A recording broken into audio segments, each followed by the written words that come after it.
Om Swastiastu, selamat pagi, halo Sematan Pajak.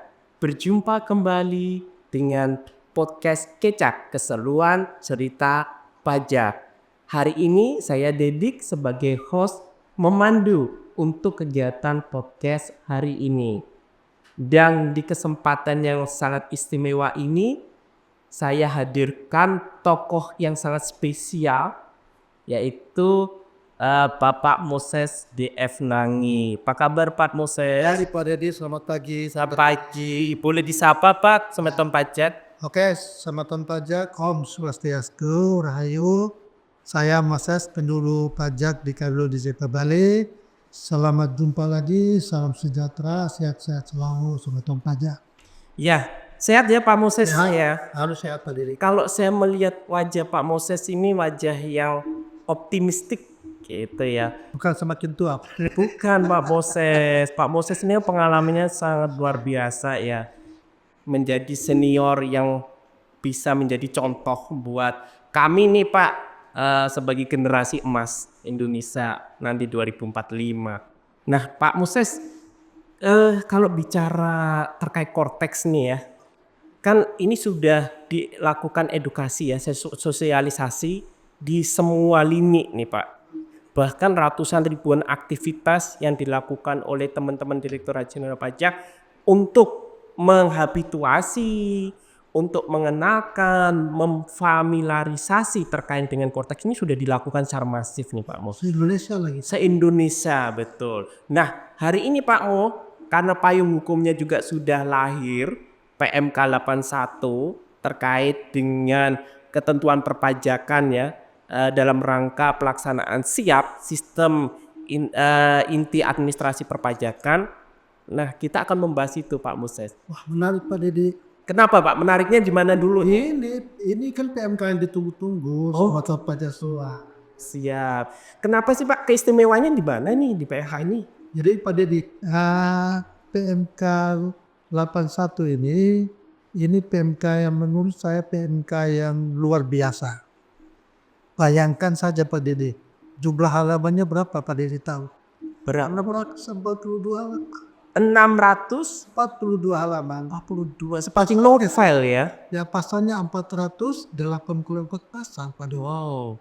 Jadi PMK 81 ini PMK kalau kita ngomong istilah hukum kayaknya omnibus lah. Omnibus mini. Ya. Dia menyatukan 42 PMK sebelumnya pada itu. Oke. Ya, menjadi satu PMK. Tentu tujuannya adalah untuk mempermudah. Dan juga yang ditonjolkan ini adalah sebetulnya kepastian hukumnya Pak Deddy. Itu penting sekali buat sematon pajak semua. Kira-kira PMK 1 bayangannya begitu Pak Deddy. Oh gitu. Kalau bicara masalah mempermudah nih Pak ya, menarik nih kata mempermudah, apalagi untuk kepastian hukum ya. Jadi kalau wajib pajak ini dalam rangka melaksanakan ya haknya dan memenuhi kewajibannya di bidang perpajakan, ini akan menjadi lebih mudah dan pasti gitu ya Pak. Mudah dan pasti. Mudah dan pasti. Ini ngomong-ngomong nih Pak, kalau terkait dengan PMK 81 ini Pak, kan sebenarnya layanan administrasi itu kan banyak banget ya. Betul. Banyak banget yang harus semeton ketahui gitu. Dan memang tidak semua semeton pajak itu istilahnya akan membuka atau mengakses menu-menu itu ya, menu-menu yang ada di dalam Cortex ya. Nah, di dalam bahasan ini nih Pak Moses mungkin bisa di-spill nih sebenarnya dengan pengaturan tadi, selain kemudahan, selain untuk kepastian hukum, sebenarnya boleh kasih contoh sedikit nggak Pak terkait dengan layanan administrasi deh, misalkan terkait permohonan itu seperti apa sih? Oke, diaturnya di sini. Ya baik Pak Deddy. Jadi kalau sistem kita yang dahulu kan memang hampir semua itu kan punya aplikasi sendiri. Jadi kalau PMK 81 yang mengatur tentang pelaksanaan Cortex ini, ya aplikasi-aplikasi itu kita jadikan satu dalam satu sistem. Terintegrasi. Nah, ruang lingkup secara umum ya misalkan contoh ya Pak Deddy ya, contoh DPN. DBL, oke. DBL semeton pajak paham lah DBL. Apa itu Pak? Kalau di istilah di luar itu DBL ada juga istilah di Di dunia dunia perbasketan, oke. itu mainannya orang-orang kaya itu Pak Dede. Tapi kalau DBL di DJP kan tidak itu. DBL di DJP itu D-nya itu daftar. Kemudian yang B ini bayar. Kalau ada yang dibayar ya, Ada kemudian lapor. oke. Jadi ketika kita ingin melaksanakan hak dan kewajiban kita sebagai wajib pajak, maka DBL ini wajib. Oh, Nah, dalam konteks ini DBL ini juga dipermudah. dari segi apa nih Pak? Masuk dalam satu aplikasi saja. Oke. Jadi tidak usah lagi banyak-banyak aplikasi yang perlu kita ingat satu persatu ya. Jadi singkatnya seperti itu Pak Dede untuk PMK 81 ini. Oh gitu. Jadi PMK ini memang benar-benar namanya payung ya. Payung terkait dengan pelaksanaan Kortex. Ya Kortex. Nah bicara lagi terkait tadi yang disampaikan Pak Moses DBL ya.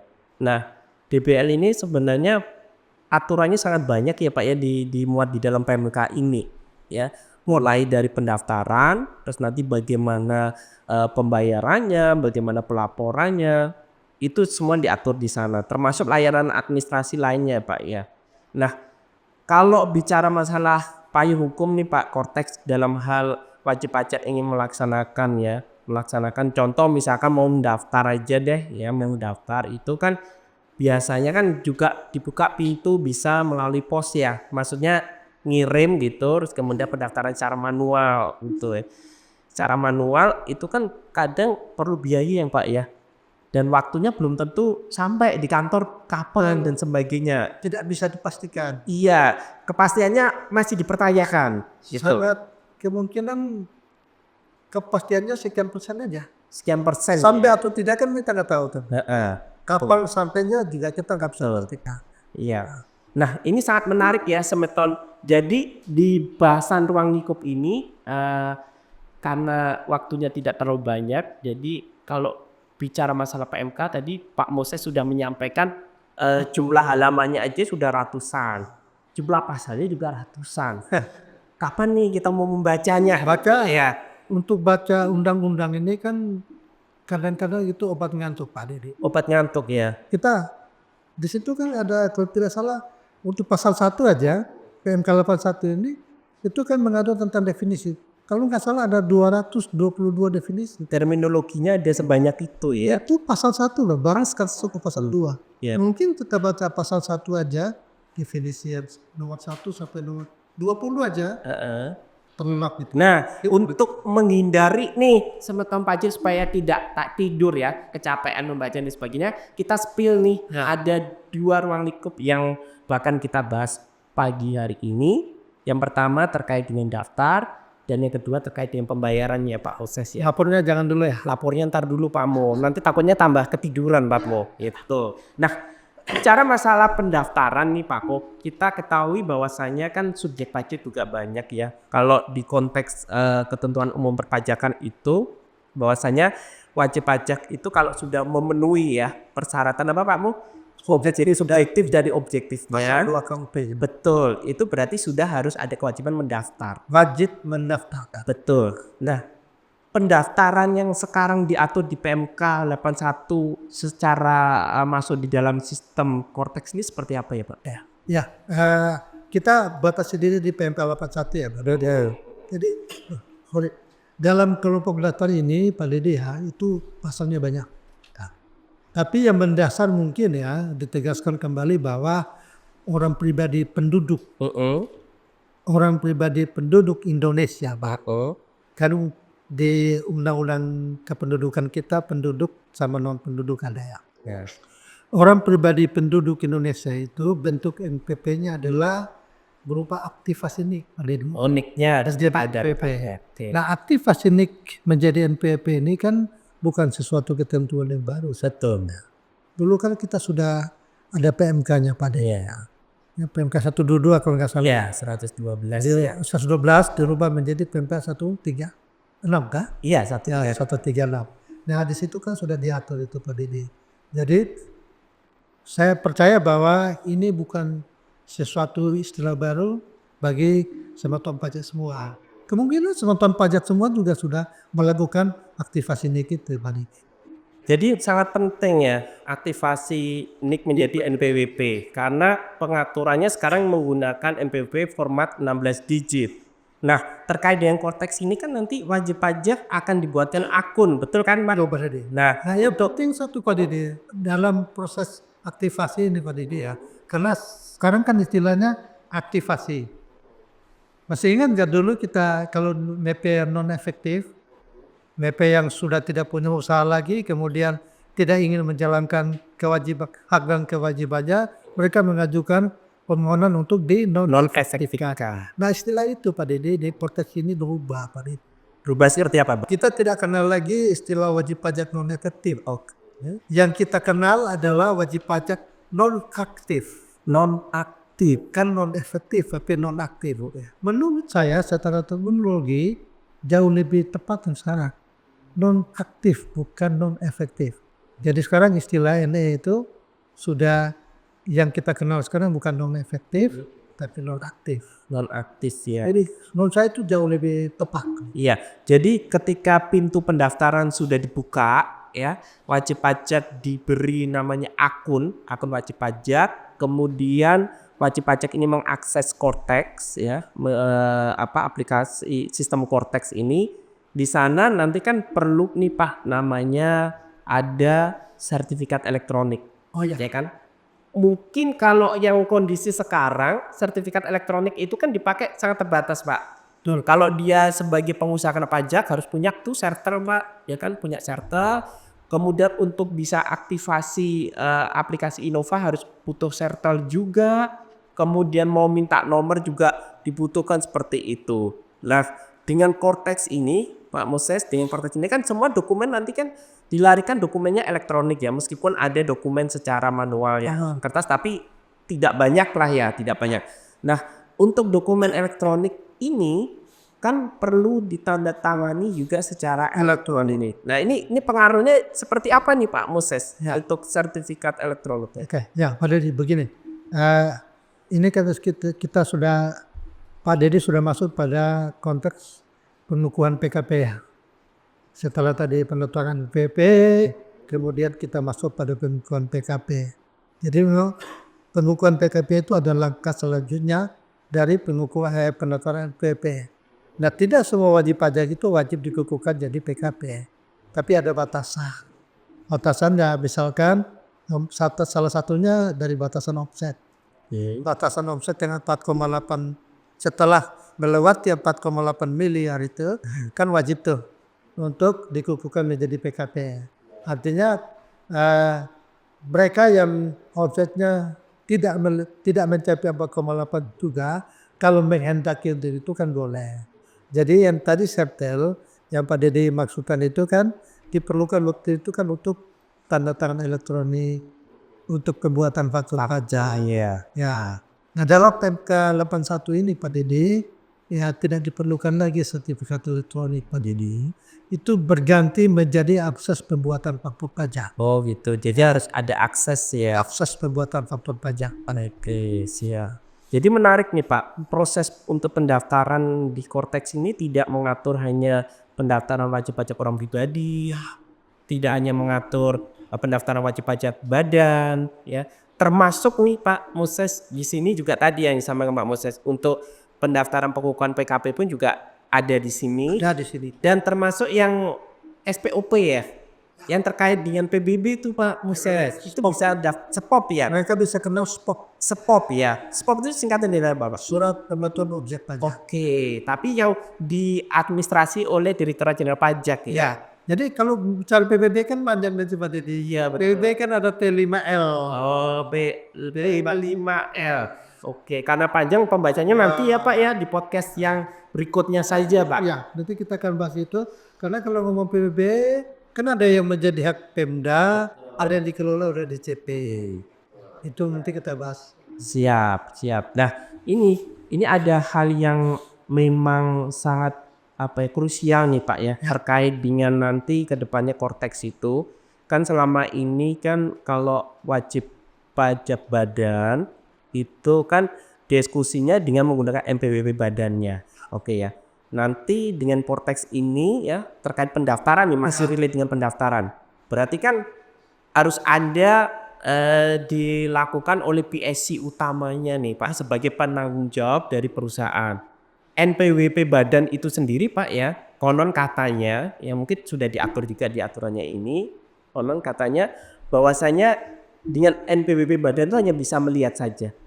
Tetapi untuk yang PSC-nya ya, PSC-nya ini yang bisa melakukan role access ya untuk mengeksekusi terkait kewajiban-kewajiban perpajakan yang melekat di NPWP badan. Nah, ini sangat menarik juga ya Pak untuk kalau bicara masalah pendaftaran PSC-nya, pendaftaran wakilnya, atau termasuk kuasa yang menjalankan. Menjalankan ya. Ini kira-kira perlu dibahas nggak nih Pak? Kalau kita ngomong tentang itu, kuasa saja Pak Dedi. Kuasa. Saja kan Undang-Undang 7 jadi berubah Pak Dedi. Berubah ya, berubah kuasanya. Jadi barangkali begini Pak Dedi. Kalau waktu kita panjang bisa. Kalau waktu kita panjang bisa, tapi menurut saya kita batasi dulu pada pendaftaran NPWP dan pengukuhan PKP. Nanti untuk mendaftar untuk siapa-siapa yang menjadi kuasa, menambahkan itu di sistem kita bahas pada kesempatan. Oke, terima kasih Mbak Ero ya. Jadi tetap sabar ya Semeton Pajak untuk menunggu podcast kita ya, podcast kita untuk berikutnya. Sebetulnya yang tadi Pak Dedi ngomong itu menambah PIC itu menarik itu. Ya. Yang ini harus diketahui oleh Semeton ya. Tapi di sosialisasi konteks kita sudah. Iya, sudah ada Pak. Nah, kembali nih Pak, tadi pendaftaran sudah dijelaskan Pak Moses ya, banyak hal. Nah, sekarang kita beralih nih Pak ke tema terkait dengan pembayaran nih Pak. Iya, bayar. Betul. Ini kalau ngomong bayar ini kan gampang-gampang susah Pak. Kenapa Pak? Ada kalau ngomong bayar ini kan sesuatu yang akan mengurangi isi dompet kita. Oh, Jadi harus hati-hati. iya betul Pak. Harus ke pajak kan semua yang punya NPWP kan tidak belum tentu bayar pajak Pak. Jadi dulu kan begitu dibilang, oh nanti NIK menjadi NPWP orang pada ngomong, oh kalau begitu semua orang pada bayar pajak. Iya. Padahal tidak. Ya itu berita yang salah, perlu diluruskan ya Pak. Iya. Tugas kita memang itu. Iya betul. Nah kembali lagi ke masalah pembayaran nih Pak. Karena pembayaran itu relate dengan waktu ya Pak ya. Betul. Ada batasan jangka waktu. Batas waktunya. Iya betul, batas waktu untuk pembayaran. Batas paling lambat. Betul. Kalau lewat dikenakan denda. Oke. Nah kita belum bicara mengenai denda nih Pak. Kira-kira yang diatur di PMK 81 ini masalah jangka waktu pembayaran seperti apa Pak? Nah ini menarik Pak Dedi. Yang di awal tadi kan kita bilang PMK 81 ini kan dia sebetulnya memberi kemudahan. Salah satunya ini Pak Dede. Kalau dulu kita tahu ya ada batas waktu pembayaran itu ada yang tanggal 10, ada yang tanggal 15, ada yang 7 hari setelah dipungut. Nah itu kan jadi membuat kita harus punya memori yang kuat. Nah PMK 181 ini salah satunya adalah memberikan satu keseragaman. Jadi batas waktu pembayaran ini kecuali PPN Pak Dedi Ya. itu sudah diseragamkan menjadi tanggal 15. Jadi nggak perlu lagi ingat tanggal 7, tanggal 10, tanggal 15. Semuanya tanggal 15 kecuali PPN. Oh gitu. PPN si akhir bulan. Iya. Jadi istilahnya kalau saya nih Pak Mo sebagai petugas di perusahaannya yang ngurusin masalah pajak, Ya. jadi sudah nggak pusing-pusing ya di kalender tuh sudah harus ditandai banyak. Cukup tanggal 15 itu punya arti penting gitu ya buat negara. Nah bahasanya seperti itu ya Pak Mo ya. Nah kalau tadi Pak Mo sampaikan memang tidak semuanya tanggal 15 tapi hampir kebanyakan 15.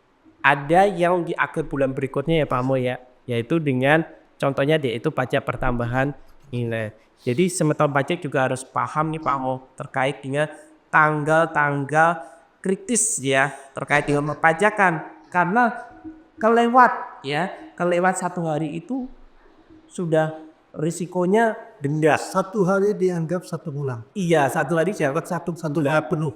Nah di Kortex ini kebetulan menggunakan waktunya apa Pak? Indonesia Waktu Indonesia Barat. Barat ya. Oh, jadi acuannya waktu Indonesia Barat. Jadi kalau ambil contoh nih, kalau saya ada pembayaran pajak di bulan asumsi bulan Februari 2025. Kan harus saya store, saya bayar tanggal 15 Maret nih. Paling lambat 15 Paling lambat tanggal 15 Maret kosong waktu Indonesia Barat ya. Indonesia Barat.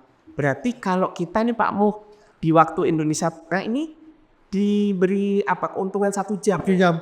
Karena baratnya sudah kosong, kita belum Pak. Iya, betul. Berarti diberikan perpanjangan waktunya tuh. Iya. Apalagi yang di Indonesia Timur, Pak ya, bisa 2 jam. Nah, ini menarik ya Sobat Pajak. Jadi kalau bicara masalah Cortex, acuan waktu yang digunakan adalah waktu Indonesia Barat. Segala layanan perpajakannya yang ada jatuh temponya di sini mengacu ke waktu Indonesia Barat. Jadi jangan sampai Sobat Pajak ini lupa atau istilahnya nih Pak Mu terlewat dengan kondisi waktu tadi. Nah ini baru pembayaran ya waktunya Pak Mu. Nah sekarang Satu lagi sebelum kita masuk ini ya. iya.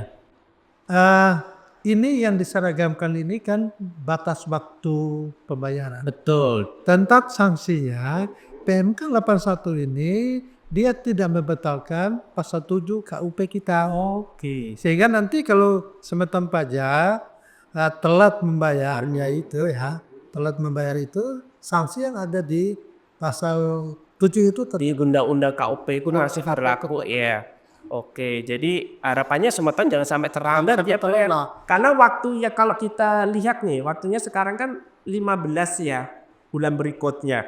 Kalau dulu tanggal 7 atau tanggal 10 berarti dia masih ada waktu lagi ya sekitar 8 sampai 5 hari lagi untuk memenuhi pembayaran terkait dengan utang pajak. Dan memang sekarang sebetulnya ada sistem yang dipermudah oleh DJP. Sebetulnya menurut saya keterlambatan itu hampir tidak mungkin lagi. Karena bayar sekarang kan tidak kendali. Online ya. Dulu kan kita bawa SSP yang 5 lembar itu, kita tulis tangan, kita bawa ke kantor pos atau ke bank resepsi. Sekarang kan boleh dilakukan di mana saja. Iya, sudah dimudahkan Pak ya. Kan lewat MBG sudah Iya.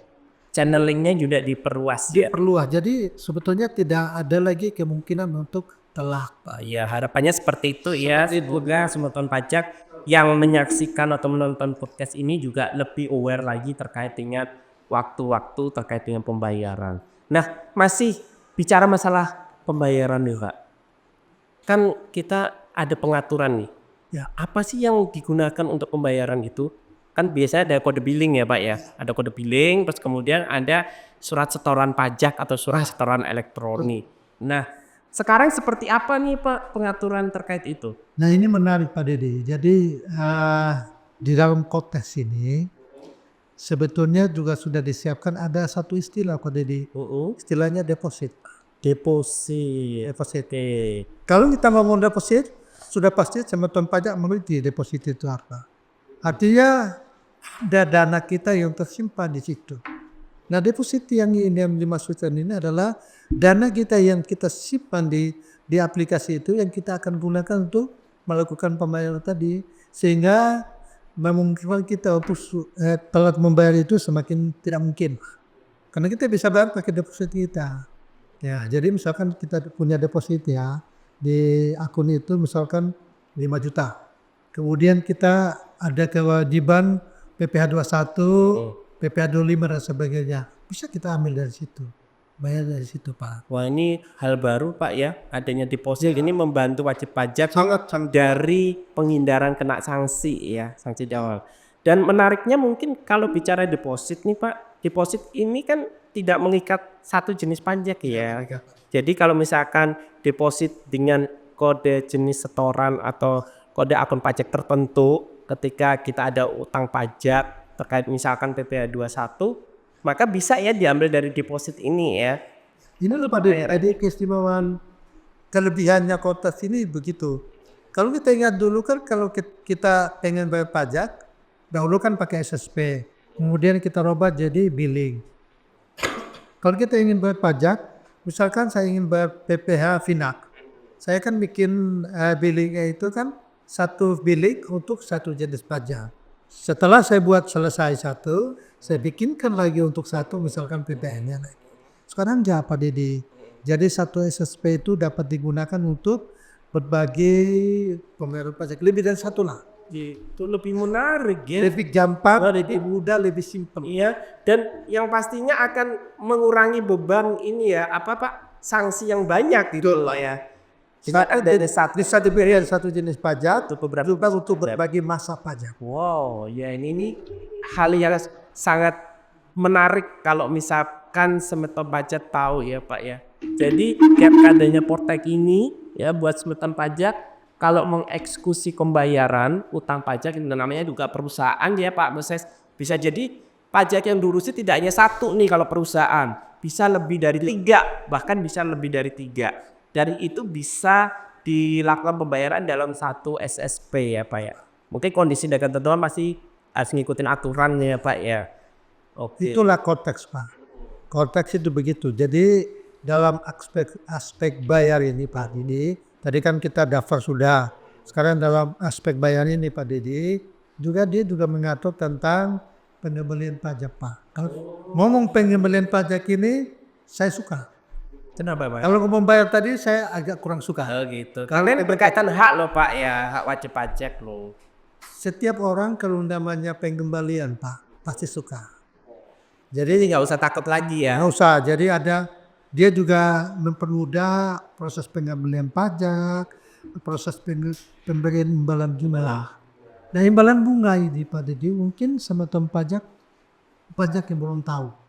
Tapi inilah adilnya DJP. Kalau Semeton Pajak telat bayar pajak, kan biasa ditagih bunga sama DJP. Nah DJP juga adil Pak. Kalau nanti dalam pengembalian pajak itu DJP terlambat, DJP juga konsekuen. Memberikan imbalan bunga juga. Baik diminta atau tidak. Jadi itulah adilnya DJP. Dan itu juga diakomodasi ya, diakomodir maksudnya di dalam PMK 81 di dalam sistem Vortex itu ya. Iya, Semeton Pajak nggak terasa nih Pak Moses, wahana juga sangat terbatas nih ya, maksudnya sangat terbatas dan pembahasannya juga terbatas. Karena tadi di spill sama Pak Moses saja udah ratusan pasal, ya kan, ratusan pasal. Betul ya. Ini nggak bisa dibahas dalam satu sesi. Ya satu sesi nggak bisa. Jadi nanti bertahap ya. Nah, Semeton Pajak Barangkali gini Pak Dede, sorry. Nanti mungkin Semeton Pajak bisa bikin komentar di bawah. Terkait dengan PMK 81 ini, kan tadi saya bilang ada 42 PMK yang diubah. Barangkali Semeton Pajak ingin lebih spesifik. Nanti kita akan bahas lagi apa. Yes. Ya nanti kita bisa lihat di komentarnya. Ya, terima kasih Pak Moses atas waktu dari kesempatannya bisa hadir di podcast Kecak hari ini. Iya, buat Semeton Pajak, demikian podcast Kecak Keseruan Cerita Pajak episode hari ini. Ya, spill sedikit terkait dengan PMK 81 2024 terkait dengan pendaftaran dan pembayaran. Untuk berikutnya, silakan Semeton Pajak untuk memberikan komen-komen positif terhadap podcast kami ya, Direktorat Jenderal Pajak Kamil DJT Bali. Saya Dedik Heri Susatyo, Saya Moses Fnangi. undur diri dan kita bertemu di episode berikutnya terkait dengan podcast Kecak Keseruan Cerita Pajak. Saya tutup dengan Om Santi Santiho.